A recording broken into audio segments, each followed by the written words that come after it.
pick for chief strategist isn't doing much to calm a lot of people's nerves. Steve Bannon, former executive chairman of Breitbart, an alt-right website, claims a history of racist and anti-Semitic and white supremacist posts. And given these allegations, I mean, what do you think it's, do you think it's helping people get feel a little better? Does it help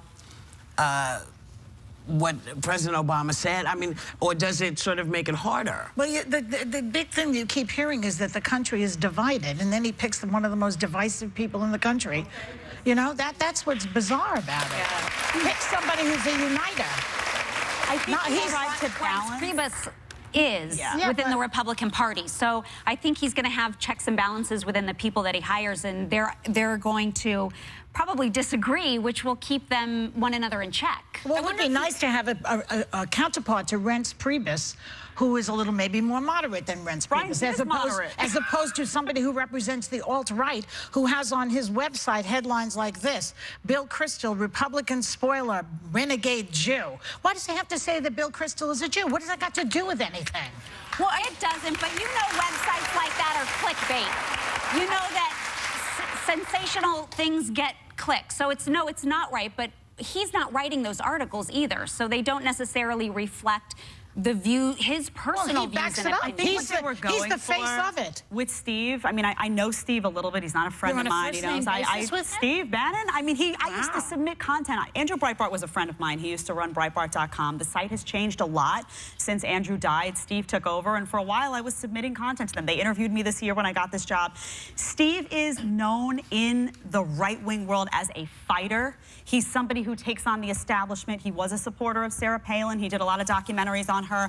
I think what Trump was looking for was a balance between Reince Priebus, who's an establishment guy, who's loved in Washington, D.C., both sides of the aisle respect him and like him, and a guy who was going to fight that GOP establishment so that those supporters who supported Trump, those grassroots people, would go out and feel like they were represented. Now, what I will say is, Trump has an obligation to look into people's character, because one of the questions about him was his very own character. So he should take a minute and look into the character of everybody he hires. But that's where he's coming from. He owed him, though, because I think he got him across the finish line. Like, this was the guy that got him, ironically, to seem more presidential in the last stretch. I wonder if once you make that deal, you have to give him something. You know what scares me?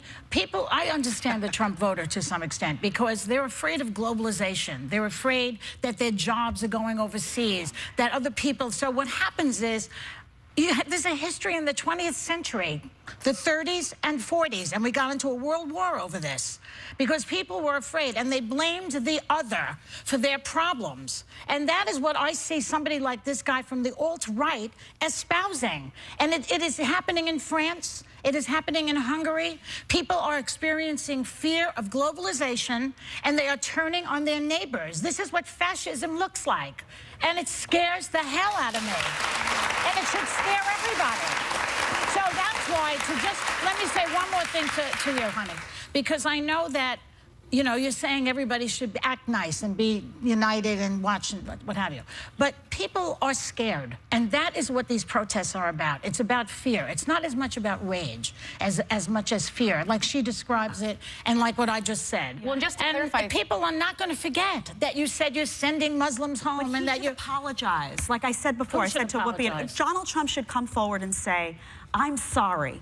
I said some things in this campaign that made people feel like I, as president, could not represent them, and I'm sorry, and that's not who I am, and I deeply regret it, and you will see that I will govern for everyone. I would love to see that. He should do that, and I think he owes people that.